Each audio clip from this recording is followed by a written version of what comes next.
ஒரு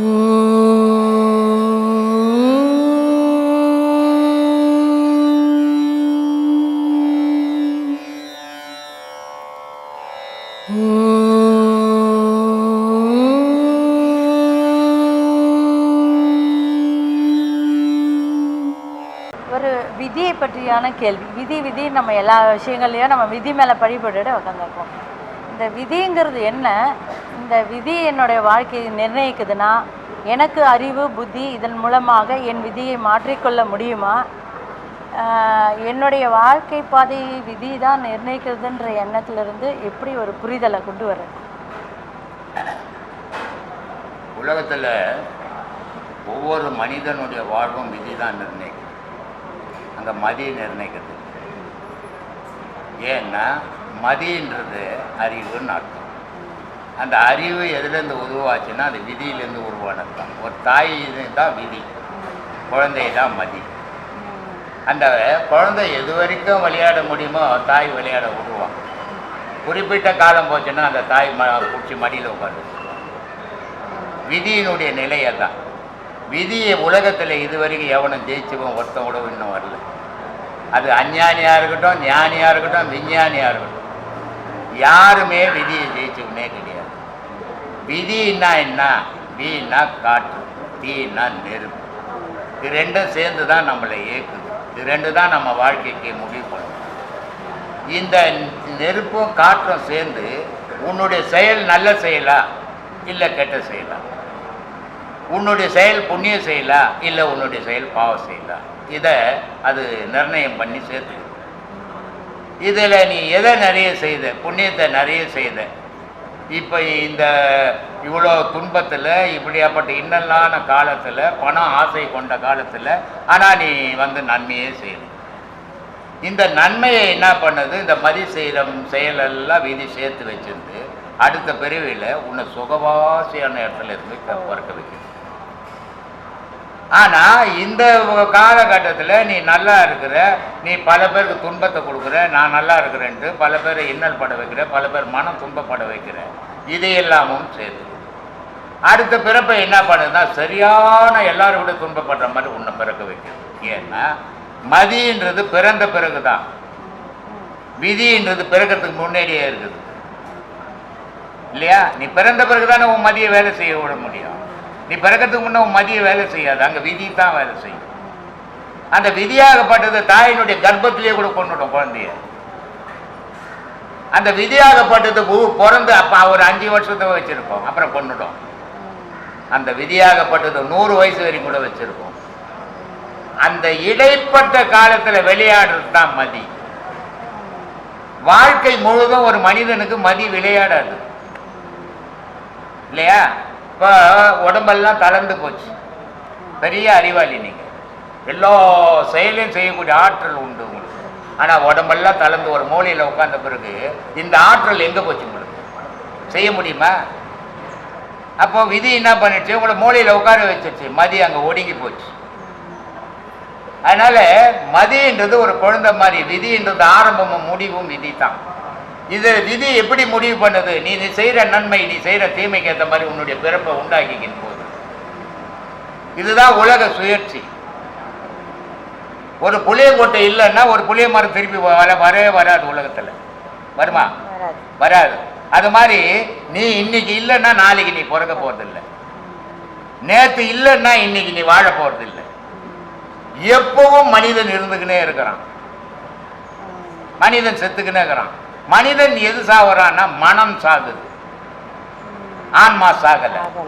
அப்ப ஆன்மா பிறப்பு எடுத்துக்கினே இருக்குது, மனிதன் மனமும் உடலும் சாகுது. திரும்பி திரும்பி எடுத்து அந்த உடலுக்கு ஏற்ற மாதிரி அந்த ஆன்மா வேலை செய்யுது, அந்த உடலுக்கு ஏற்ற மாதிரி மனம் உருவாகுது. தாய் தகப்பனுடைய கருவிலிருந்து மனம் உருவாகுது. ஏதோ நீ பிறந்து வளர்ந்த பிறகு மனம் உருவாகலை இல்லையா? 5 விதமான கோபங்கள் இருக்குது, தீ இருக்குது உடல்ல. ஒரு குழந்தை பிறந்த உடனே அதுக்கு பசி எடுக்குதுன்னு வாய்த்தவன் சொல்லுமா? எம்மா எனக்கு பசி எடுக்குது, எப்பா எனக்கு பசி எடுக்குதுன்னு சொல்லுமா? என்ன பண்ணுது? அழுவுது.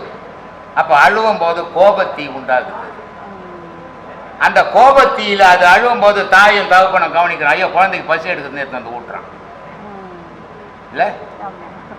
அதுக்கப்புறம் காமத்தீ உண்டாகுது, அதுக்கப்புறம் யோகத்தீ உண்டாகுது, அப்புறம் ஞானத்தீ உண்டு. இப்படி ஒரு மனிதனுக்குள்ள ஒவ்வொரு காலகட்டத்திலையும் ஒவ்வொரு தீக்கள் உண்டாகுது. அந்த தீக்களுக்கு ஏற்ற மாதிரி தான் மனிதனுடைய இயக்கம் உண்டாகும்.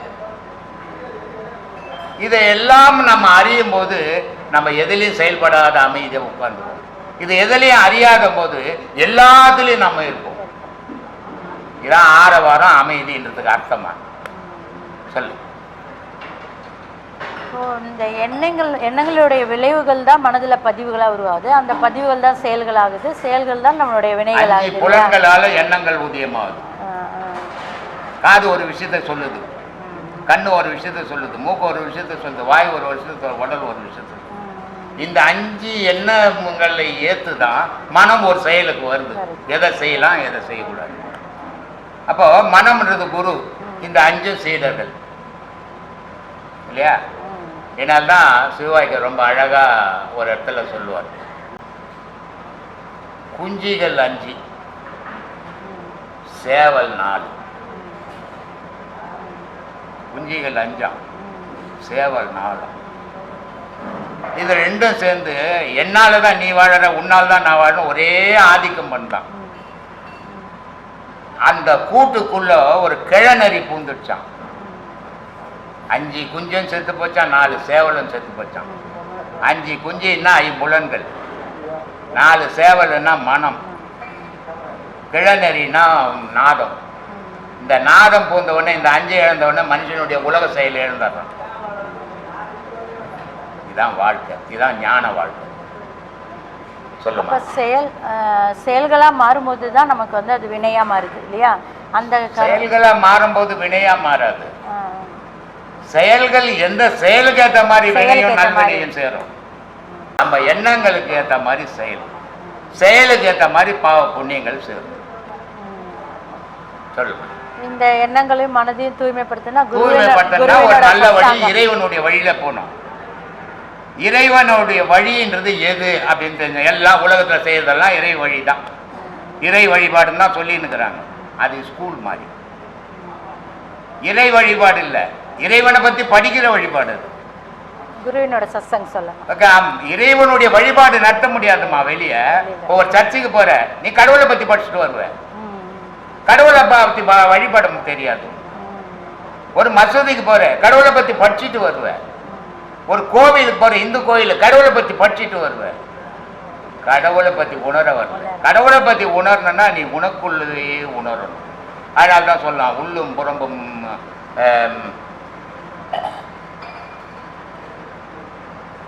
உள்ளும் புறமும் அறிய வேண்டும், மெல்ல கனலை எழுப்ப வேண்டும், வீதி புனலில் செலுத்த வேண்டும், கள்ள புலன் 5 கடிந்து விட்டு தெல்ல தெளிவான பரஞ்சோதி தோன்றும். உடல் என்றதே உன்னை மறந்துடணும்டா நீன்றான். அப்பதான்டா நீ கடவுளை பார்க்க முடியும்ன்றான். நீ அங்க போய் கோயிலில் போய் மினுக்கின்னு போன எங்க கடவுளை பார்ப்ப சொல்லு. உன் உடலுக்குள்ள ஒரு தீ கொளுத்தணும்டான்றான். அந்த தீ உடலுக்குள்ள கொளுத்துற தீக்கு பதில் தான் வெளியே அடையாளம் வச்சுக்கிறான், யாக குண்டோன்ட்டு. அது எதுக்கு கொளுத்துறான்? எல்லா பாவமும் அழிக்கிறது நெருப்புல தான் அழிக்க முடியும். தங்கத்தை போடு, பணத்தை போடு, புடையை போடு, ஜாக்கெட்டை போடு, சொக்கா போடு, பேண்ட் போடுன்றான். இது அடையாளம். ஏன்னா தண்ணியில் போட்டினா வேற இடத்துல போய் விடும், காற்றுல போட்டினா வேற இடத்துல போய் விடும், நெருப்பில் போட்டினா இல்லாமல் போயிடும். அப்போ உன்னுடைய பாவ புண்ணியம் எதில் அழிக்கப்படும்னா நெருப்பால் அழிக்கப்படும். அந்த நெருப்பு எப்படி இருக்குன்னா, வெளியே யாக குண்டம் கொளுத்துறான் பாரு, அது மாதிரி உள்ள யோக குண்டம் கொளுத்துறான்றான். அதனால தானே உன் பாவ புண்ணியம் அழியும், மாறுபடும் வாழ்க்கை. வேற எதாலையும் மாறுபடாது. எத்தனை கோவிலுக்கு போனாலும் சரி, எத்தனை இது போய் படித்தாலும் சரி, ஒரு பயனும் தராது. எந்த ஒரு மனிதனுக்கு மனம் இருக்குதோ அது வரைக்கும் தெய்வ உறவு கிடைக்காது. அது பக்தியா இருக்கட்டும், ஞானமா இருக்கட்டும், எதுவா இருந்தாலும் சரி. 63 நாயன்மார்கள் ஞானம் அடைஞ்சாங்க, மனமில்லா நிலை. 27 ஆழ்வார்கள் ஞானம் அடைஞ்சாங்க, மனமில்லா நிலை. மனம் எப்போ இருக்குதோ மனுஷனாவே இருப்பான், மனம் எப்போ இல்லையோ அவன் கடவுளா மாறுவான். இவ்வளவுதான் வித்தியாசம். சொல்லு. மனதை பத்தி நிறைய விஷயம். ஆமாம்மா, மனசை தான் ஆராயணும். மனுஷன் மனசை ஆராய்ஞ்சாதான் உண்மையை தெரியும். கடவுளை ஆராய்ஞ்சு ஒன்றும் தெரிஞ்சுக்க முடியாது. மனசை ஒவ்வொரு மனிதனும் தான் மனதை ஆராயணும். அப்பதான் அவனால உண்மை தெரிஞ்சுக்க முடியும். நீ இன்னைக்கெல்லாம் இல்லை, இந்த ஆயுள் முழுக்க கடவுள் ஆராய்ச்சா கூட உண்மையை தெரிஞ்சுக்க முடியாது. ஏன்னா கடவுள் என்ற பொருள் ஒரு அடையாள பொருளே கிடையாது. மனம் என்ற பொருள் ஒரு அடையாள பொருளே இல்லை. அதனால தான் சொல்லலாம், மறைந்து இருந்தே விளையாடும் மனசாட்சியே இல்லையா? எங்க இருக்குது அது? எப்படி இருக்குது அது?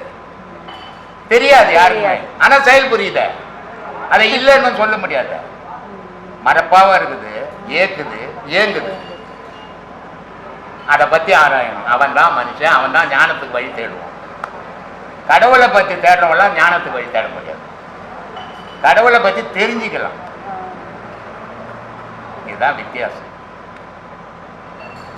ஒரு சமுதாயம், ஒரு மனிதனுடைய இயல்புத்தன்மை, அதாவது குவாலிட்டி ஆஃப் மனுஷன், அவங்க எப்படி இருக்கணும்ன்றது உங்க அபிப்பிராயம் என்ன? இருக்கவே முடியாதுமா. இந்த காலகட்டத்தில் குவாலிட்டியெல்லாம் இருக்க முடியாது. குவாலிட்டி மாதிரி இருப்பான். ஜவுளி கடைக்கு போனீங்கன்னா 100 புடவை எடுத்து போடுறான், நல்ல குவாலிட்டின்னு. அந்த புடவையை பார்த்தா குவாலிட்டியே இருக்காது, ஆனால் தக்கன்னு இருக்கும். இன்னைக்கு சமுதாயத்தில் இருக்கிற மனிதன் அப்படிதான், மனசுல சரியில்லை, ஆனால் வேலை தக்கன்னு இருக்கிறான். அதனால குவாலிட்டியான மனிதனை இப்போ பார்க்கறது ரொம்ப கடினமா. அது ஒரு காலம் போயிடுச்சு. ஒரு 50 பேர் கட்ட வந்தான்னா ஒரு 100 பேர் நல்லவா இருந்தான்.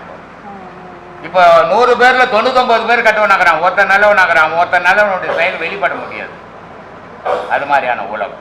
அதனால சமுதாயத்தை பற்றி நான் பேசக்கூடாது. எனக்கு அது வேலையும் கிடையாது. ஏன்னா அரசியல் அந்த நான் சமுதாயத்தை பற்றி பேசினுக்கலாம். சமூக சிந்தனையாளனா தான் சமூகத்தை பற்றி பேசினுக்கலாம். நான் இது ரெண்டுமே அப்பாற்பட்டவன்.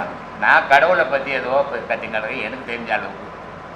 மனதினால் ஆட்கொள்ளப்பட்ட இந்த மனுஷங்களை பார்த்தா பாவமா இருக்கு. இவங்களெல்லாம் எப்படி என்ன பண்ண போற? சரி, பாவமா இருக்கு.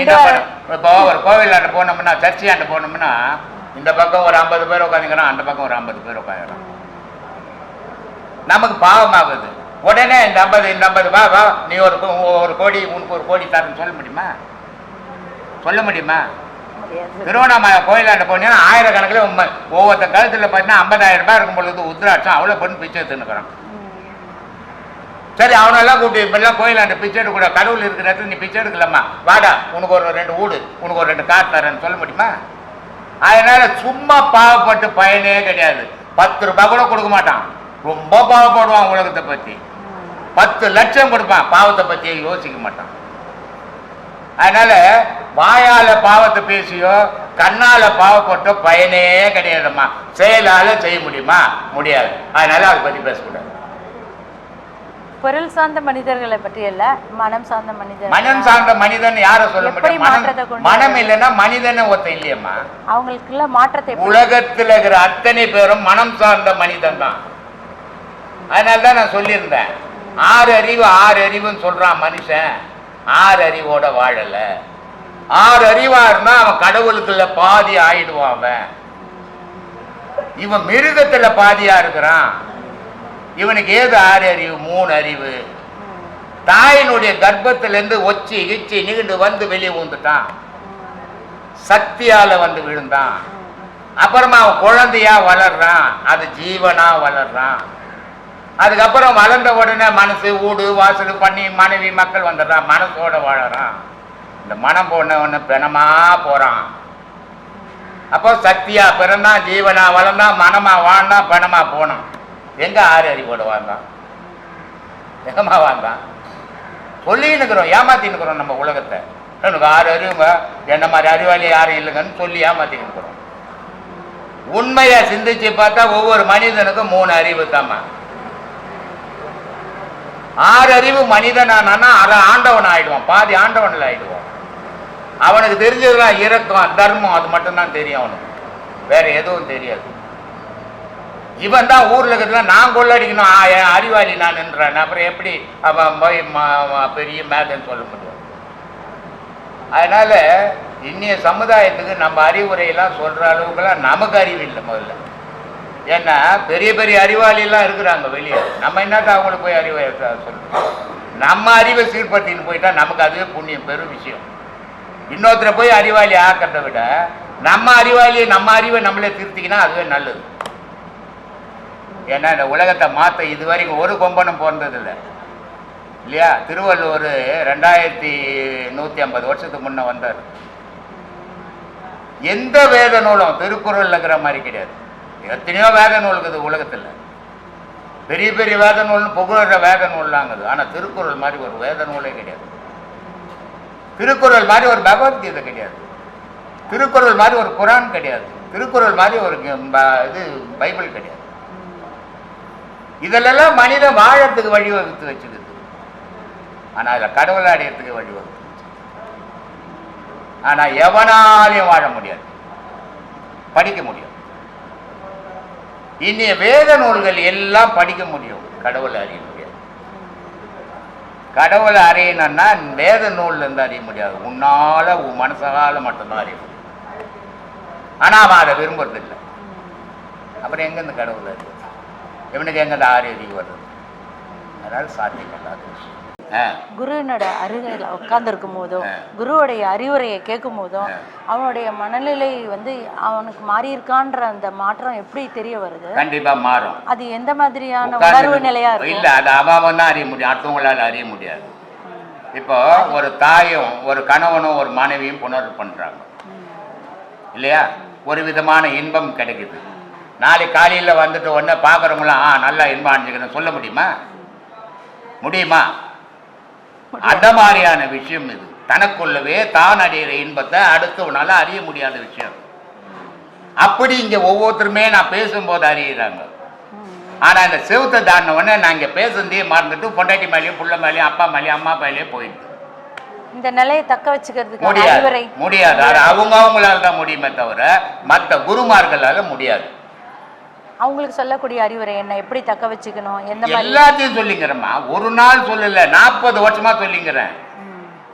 இது இன்னைக்கு பேசல, நான் 40 வருஷமா இது மாதிரி உட்கார வச்சு பேசுங்கிறேன். நீ எப்படி வாழணும், எதுக்காக வந்த உலகத்துக்கு, எதை அடையணும், நீ என்னமோ உலகமே நிஜம்னு வாங்குற எந்த ஒரு பொருளும் இங்க உலகத்துல உந்து கிடையாது. உன் பிள்ளையே உந்து கிடையாது, நீயே உந்து கிடையாது. இப்போ உங்க உடல் இருக்குது, இது நீங்களா செய்துக்கினீங்க? இல்ல, உங்க அப்பா அம்மா செய்தாங்க. அப்ப நீயே வாடகை விட்டதான் வாழ்ந்துக்கிற கதை அது. அதே மாதிரி உன் புள்ளக்கிற அவன் உடல்ல அவன் தான் செய்துக்கின்னு வாழறான் கிடையாது, நீங்க செய்த உடல்ல வாழ்ந்துக்கிறான். அப்போ இந்த உலகத்துல நிஜம்ன்றதே ஒண்ணுமே கிடையாதுமா. உன் ஆன்மா மட்டும்தான் நிஜம், கடவுள் மட்டும்தான் நிஜம், வேற எதுவுமே எல்லாம் போய் தான். உன் உடல் போய், உலகம் போய், எல்லாம் போய். உன் சொந்தம் போய், உன் பந்தம் போய், உன் அண்ணன் போய், தம்பி போய், புள்ள போய், புருஷன் போய். ஆனா இது பொய்ன்னு தான் அதில் வாழ்ந்துன்னுக்கிறோம். தெரியும் யாருக்கும், நான் சொல்லி தெரிய போறதே கிடையாது. எல்லாருக்கும் எல்லா விஷயமும் தெரியும். ஆனா அவன் அதிலேயே தான் வாழ்வான். இதான் சாபம். இந்த இத்தனை லட்சம் பேர்ல எவனா 2 பேர் தப்பி வரதான், அதான் வரம். எல்லாருக்கும் போய் சேர்றது இல்லை. அது விரும்பி அதோட விருப்பத்துல இறங்கி அதுக்காக உழைக்கிறவங்களுக்கு மட்டும்தான் அது கிடைக்குது. இல்லைன்னா கிடைக்காது. இல்லைன்னா கிடைக்க வாய்ப்பே கிடையாது. மாற்றம் வேணும்னு விரும்புறவங்களை ஒரு குருநாதர் மாற்ற முடியுமா? முடியாது. மாற்ற வேணும் விரும்புறவங்க முடியாது. யாரும் மாற்ற முடியாது. முதல்ல அவன் மனம் மாறினால் மட்டும்தான் முடியுமே தவிர ஒரு குருநாதரால மாற்றுற அளவுக்கு இன்னைக்கு குருநாதருங்க இல்லை. பால் பிரண்டன்னு ஒருத்தர் இங்கிலாந்துல இருந்து இந்தியா முழுதும் ஆராய்ச்சி பண்ணின்னு வரான். இந்து மதத்தில் இருக்கிற மொத்த சாமியாரையும் ஆராய்ச்சி பண்ணிட்டான். ஒரு புரோஜனம் இல்லைடான்ட்டு போயிட்டான். எல்லா மதவாதியும் முஸ்லீம்லேருந்து கிறிஸ்தவன்லேருந்து இந்துலேருந்து கம்ப்ளீட்டாக ஆராய்ச்சி பண்ணிட்டு கட்சியில் ஊருக்கு கிளம்புறான். அது கவர்மெண்ட்டே அமைச்சு சர்ச் பண்ண சொல்லுது. அப்படிப்பட்டவன் ரமணர்கிட்ட போய் மாட்டிக்கணும். பேசவே இல்லை, பேசாமையே அவனை காணாத பண்ணிட்டாரு. அவன் மில்லியன் கணக்கில் புக்கு எழுதி இன்னைக்கு இங்கிலாண்டில் ரமணர் ஆசிரமத்துக்கு எல்லாம் ஆங்கிலேயன் வர்றதுக்கு காரணம் பால் பிரண்டன் தான். இந்திய பொக்கிஷன்டான்றான் அவரை. அப்படிப்பட்ட மகான் அவர்.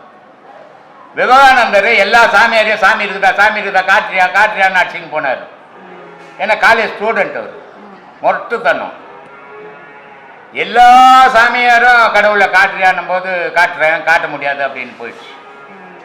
ரமணர்கிட்ட இதே கேள்வியை ராமகிருஷ்ணர்கிட்ட இதே கேள்வி கேட்கும்போது அவர் கடவுளை காட்டுறன்னு சொல்லல, காட்ட முடியாதுன்னு சொல்லு, நீ பார்க்க போறியான்னு கேட்டார். காட்டினார். அதோட தான் விவேகானந்தர் இப்படி வந்தார். ஏன்னா அவங்கெல்லாம் 10 வயசுலேருந்து இறைவனோடவே கலந்து வாழ்ந்தவங்க. அவங்க நினைச்சால் ஒரு மனுஷனுடைய மனசை மாற்றிட முடியும். ஆனால் உலகத்தை மாற்ற முடியாது அவங்களால கூட. உலகத்தை மாற்றணும் இது வரைக்கும் பிறக்கவே இல்லை ஒருத்தம் கூட. குறிப்பிட்ட ஆளை மாற்றலாம், அந்த குறிப்பிட்ட ஆள் 1000 பேருக்கு சொல்லலாம், ஆனால் எல்லாரையும் எவனாலையும் மாற்றவே முடியாது. அப்படி மாற்றின மகான்கள் உண்டு அப்போ. ஆனால் இன்னைக்கு அந்த மாதிரி மகான்லாம் யாரும் உலகத்தில் இருக்குதா எனக்கு தெரியலம்மா. உங்களுக்கு தெரிஞ்சா சொன்னால் நான் தெரிஞ்சுக்கிறேன். ஏன்னா ஒரு மகான் என்று இந்த மாதிரி மகான் நடத்த வேண்டிய அவசியம் கிடையாது. ஏன்னா மகானுக்கு எவன் அறிவாளி, எவன் முட்டாளு, எவன் தெளிஞ்சவன், எவன் தெரியாதவன், இவனை நம்ம தெளிய வைக்கணுன்ற வேலை அவங்களுக்கு கிடையாது. அவங்கள தேடி போனால் சொல்லுவாங்க, அதோட சரி. ஆனால் நம்ம என்ன பண்ணின்னுக்கிறோம்? கூட்டம் கூட்டி சோறு போட்டு காப்பி குத்து டீ குத்து ஓன்னு கோஷ்டம் போட்டுக்கணுங்கிறோம். அப்போ நம்ம மகான் ஆக முடியுமா? சும்மா ஏமாத்தத நான் மகான்ட்டேன். அதனால தான் சொல்கிறேன், நான் மகானே கிடையாது, நான் மனுஷன்னு சொல்கிறேன். அதனால மகான்களால் முடிஞ்சது. இப்போ மகான் மாதிரி மனுஷன் வேஷம் போட்டுன்னு தெரியறான், எவனாலேயும் முடியாது. மாற்றம்ன்றது அவங்களுடைய உள்நிலையில உணர்வு நிலையில வந்தால் மட்டும்தான். யாருக்கு வரும்?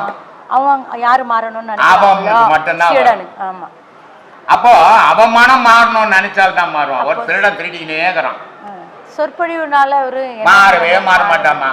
1000 பேருக்கு சொற்பொழிவு கொடுத்தீங்கன்னா ஒரு ஆள் மாறணுவான். 1000 பேரை மாற்ற முடியாது இல்லையா?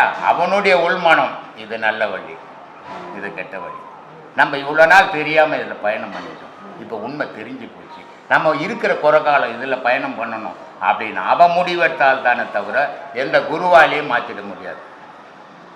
இந்த மனம்ன்ற ஒரு விஷயம் வந்து விளையாடுது இல்லையா? ஆமா. அப்போ அவங்களுக்கு அந்த மனதிலிருந்து விடுதலை கிடைச்சாதான் இதை உணரவே அவங்க வருவாங்க. இல்ல, மனசுல இருந்து விடுதலை கிடைக்கிறது இல்ல, மனம் மாற்றம் வந்தால் மாறுபடணும். விடுதலை கிடைச்சு போச்சுன்னா இறப்பு தான் வரும். எந்த மாதிரியான பாதைகள்லாம் தேர்ந்தெடுத்து உலக பாதை பயணத்தை எண்ணங்களை சேர்க்காம இறைவனுடைய எண்ணங்களையும் இறைவனுடைய இதையும் எந்த நேரமும் நினைக்க ஆரம்பிக்கணும். அதுக்கு எந்த மாதிரியான செயல்கள்? அதுக்கு குரு சொல்றபடி கேட்கறவனா இருக்கணும். அப்பதான் அது பக்தி யோகம், கர்ம யோகம், ஞான யோகம் இதெல்லாம் அதுக்குதான் அடிப்படை வச்சு. உலகத்துல எந்த மதத்திலையும் வைக்காத விஷயங்கள் எல்லா மதத்திலையும் ஒரு வழிபாடு தான். இந்து மதம் தான் 4 வழிபாடு. இப்போ இந்து மதத்தினுடைய வழிபாடு சரியா, உலக மதத்தினுடைய வழிபாடுன்னா இந்து மதத்தினுடைய வழிபாடு புனிதமானது. ஆனா அதை பிழப்புக்காக சில பேர் கெடுத்துன்னுக்கிறான். ஏன்னு சொல்றேன்னா, இப்போ உன் குழந்தை பிறந்த உடனே எத்தனை பேர் எங்கேயும் வேலைக்கு விட முடியாது, எவன் சேர்ப்பான்? அப்போ படிக்கணும். சரி, படிச்சுட்டு எம்ஏ போய் சேர்க்க முடியுமா? சேர்க்க முடியாது. இப்போ எல்லாரும் எம்ஏ படிக்கிற மதம் தான். இந்த மதம் தான் 1வது படிக்கிற மதம். கோவிலுக்கு போனால் அங்கே ஒரு சிலையை வச்சு இது சாமி, இது நம்மளை விட உயர்ந்தது, இதான் நம்மளை காப்பாற்றுது, உலகத்தையும் காப்பாற்றுதுன்னு அந்த நினைவை அதுக்குள்ளே உண்டாக்குறோம் இல்லையா? இந்த உலகத்தோட கடமைகளும் நமக்கு இருக்கு. அதான் உலகத்தினுடைய கடமை இருக்குதுன்ற ஒரு எண்ணம் வந்தாவே கடவுளுடைய கடமை தவறி போயிடும். இந்த கடவுளோட இணைப்போடையே நம்ம இருந்து இந்த உலகத்தின் முடியாது. ஒண்ணு எதையாவது ஒண்ணுதான் வாழ முடியும். மனிதனுடைய வாழ்வு எப்படின்னா ஏதாவது ஒண்ணுல வாழ முடியும், 2ல வாழ முடியாது. கடவுள் எண்ணத்திலே 2ல வாழணும்னா முழுமை பெற முடியாது. முழுமை பெறணும்னா ஏதாவது ஒண்ணு உலக விஷயத்துல முழுமையா இருக்கணும், அதில் முழுமையாக வாழலாம். கிருஷ்ணர் சொன்ன மாதிரி தாமரை இலை தண்ணீர் போல இந்த உலக வாழ்க்கையில் அவர் கிருஷ்ணர் என்னத்துக்கு சொல்லணும், பாம்பாட்டியை ரொம்ப அழகாக சொல்லிக்கிறாரு. ஆனால் இதெல்லாம் சொல்றதுக்கு நல்லா இருக்கும், செயலுக்கு வராது. இந்த மனிதன் உடல் முழுக்க ஆசையை வளர்த்தவனுக்கு போய் தாமரை தையில தண்ணி மாதிரி இருக்குமா?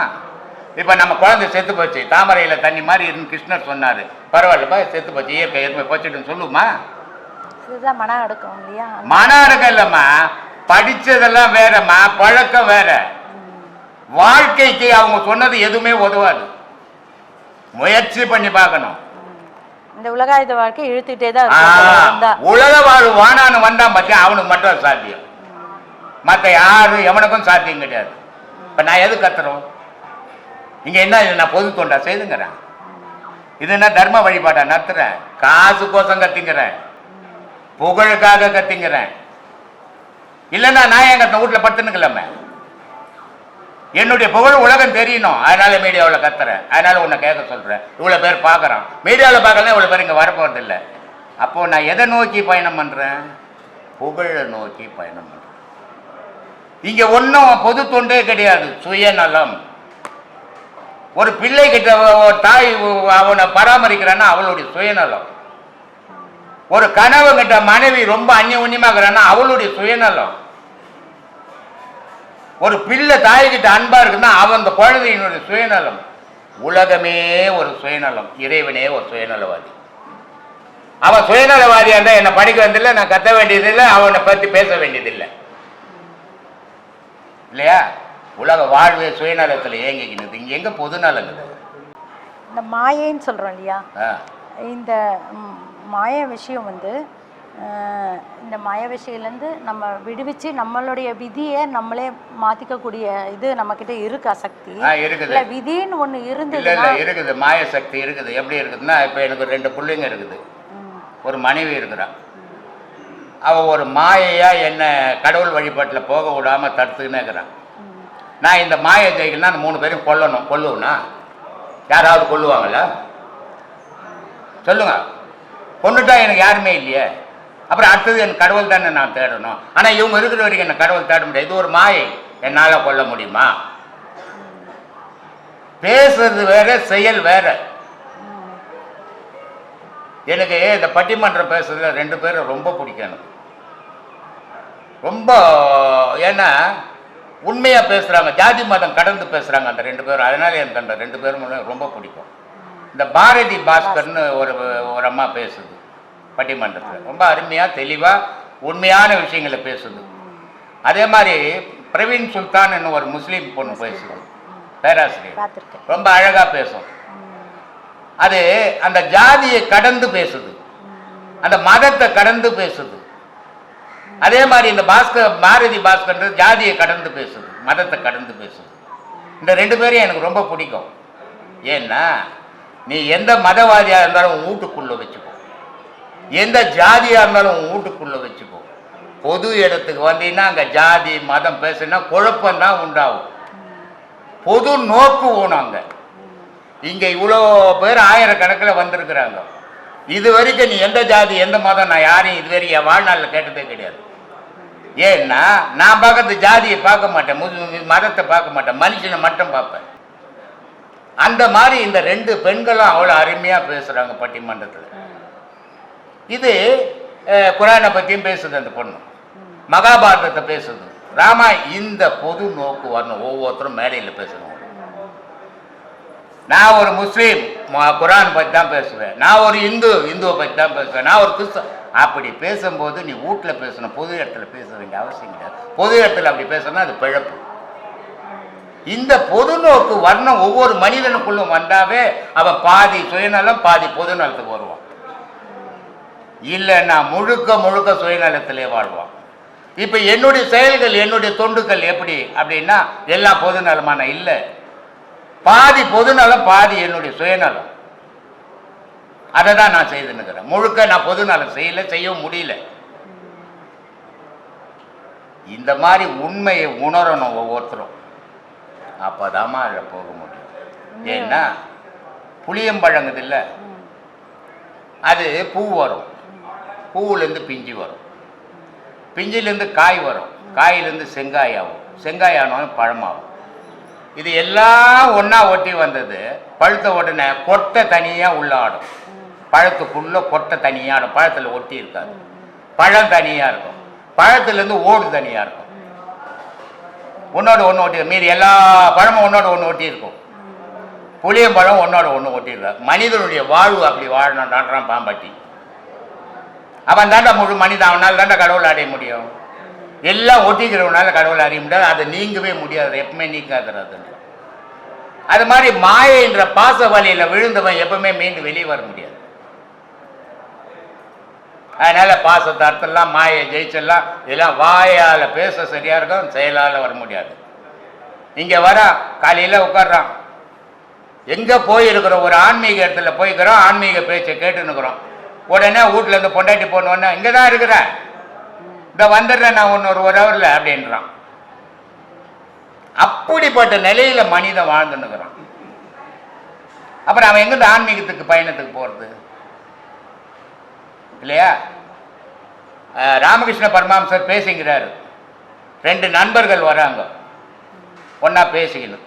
உடனே ஒருத்தன் பார்க்குறான், ராமகிருஷ்ணர் பேசிங்கிறாரு. அந்த ஒரு நண்பன் சொல்கிறான், ராமகிருஷ்ணர் பேசுகிறாரு, அவருடைய பேச்சை கேட்கலான்டா, அது புண்ணியண்டான்ட்டு ராமகிருஷ்ணர் கிட்ட வந்து உட்காந்துட்டான். சரி, நீ கேட்டினது நான் விபச்சாரி வீட்டுக்கு போகிறேன், நான் அங்கே வரமாட்டேன், நான் விபச்சாரி வீட்டுக்கு போயிட்டான். விபச்சாரி வீட்டுக்கு போனவன் ராமகிருஷ்ணர் என்ன பேசினார் தெரியல, அதை கேட்காத போயிட்டுமே, நம்ம முட்டாள்தனமாக இங்கே வந்துட்டோமே அங்கே யோசிச்சுக்கிறான். அவன் விபச்சாரி வீட்டுக்கு போனவனுக்கு மனசு விபச்சாரி வீட்டில் இல்லை, ராமகிருஷ்ணர் மேலே இருக்குது. ராமகிருஷ்ணர் பக்கத்தில் உட்காந்துங்கிறவன் போன நண்பன் என்ன பண்ணான்னு தெரியல, எப்படி ஆச்சுன்னு தெரியல, என்ன பண்ணான்னு தெரியல, ராமகிருஷ்ணர் பக்கத்தில் உட்காந்து விபச்சாரி வீட்டை யோசித்துன்னுக்கிறான். அந்த மாதிரி ஆன்மீக கிளாஸ் நீங்க வந்துட்டு ஊட்ட யோசித்துன்னு உட்காந்துக்கிறான் எவ்வளோ பேர். இது இல்லை ஆன்மீகம். நீ எங்க இருக்கிறியோ அங்க அதுவா மாறி போகணும் நீ. அதனால தான் நான் சொல்லுவேன், கோயிலுக்கு போனியா நல்ல பக்தனாயிரு, தாய் தகப்பங்கிட்ட போனியா நல்ல பிள்ளையாரு, ஒரு குரு கிட்ட போனியா நல்ல சீடனாயிரு அப்படின்னு சொல்றது அதுதான். மாறுபட்டு இருந்தீங்கன்னா செயல் மாறி போயிடும். அதனால அந்த மாதிரி இருக்க பழகணும். அது எடுத்த உடனே வராது. சொல்லுமா. மனிதனின் இந்த செயலுக்கு இந்த மாதிரியான விஷயத்துக்கெல்லாம் அவனோட கர்மா வினையோடைய பங்கு என்ன? மொத்த மனித பிறப்பே கர்மாவை ஒத்துதான். இப்போ ஒரு தாய் வயிற்றுல ஒரு கிராமம், ஒரு 10 தாய்மார்கள் குழந்தை பெற்றுக்கிறாங்க. 10 தாய்மார்கள் பெற்ற 10 குழந்தை, 10 குழந்தையில 5 குழந்தை நல்ல கடகாத்தமா இருக்குது. 5 குழந்தை ஒன்றுல கண் இல்லை, ஒன்றுக்கு கால் இல்லை, ஒன்றுக்கு வாய் பேச வாய் இல்லை, ஒன்றுக்கு காது கேட்கல. இது ஏன் ஏன் இந்த மாற்றம்? 10 ஒரே இடத்துல பிறந்தது. அந்த தாய் இப்படி ஓணும் நான் கேட்டா, கண் இல்லாத என் குழந்தை இருக்கணும் நான் கேட்டா, காது இல்லாத கேட்காம இருக்கணும் நான் என் குழந்தை இருக்கணும் கேட்டா தாய், வாய் பேசாம இருக்கணும் நான் தாய் கேட்டா, அந்த 10 குழந்தை மட்டும் நான் என் பிள்ளைங்க நல்லா இருக்கணும் நான் 5 பேர் கேட்டான் இல்லை. அது ஒரு கரு, அது வந்து விழுந்து போச்சு. அதனுடைய பாவ புண்ணியத்துக்கு ஏற்ற மாதிரி பூமியில வந்துச்சு. நொண்டியாவும் ஊனாவும் குருடாவும் வந்துச்சு. அதனுடைய புண்ணியத்துக்கு ஏற்ற மாதிரி நல்லதாகவும் 4 வந்துச்சு. ஆனால் இப்போ நீங்க பார்த்துருப்பீங்க, நல்லா இருக்கிறவனை விட ஊனமாற்றக்கூட ரொம்ப கோபப்படுவோம், ஊனமாகட்டும் ரொம்ப அறிவாளியாகவும் இருப்பான். ஆனால் நம்ம நல்லா பிறந்துட்டோம். 5 பேர், 5 பேர் குறைபாடோட பிறந்திருக்கிறான். இந்த 5 பேர் அந்த குறைபாடு உள்ளவனை குறை சொன்னீங்கன்னா அவனை விட கேவலமா பிறப்பாட்ட பிறப்பில்லை. நீ அவனை பார்த்து வருந்தணும். நீ இறைவா என்ன நல்லா படிச்சுக்கிற, அவனை ஏன் இப்படி படிச்ச, என்ன தவறு செய்தான், அவனை மன்னிக்க கூடாதா அப்படின்னு இறைவங்கிட்ட நல்லா இருக்கிறவங்க கேட்கணும், ஊனமற்றவங்க கேட்கக்கூடாது. இதாம்மா வாழ்க்கை.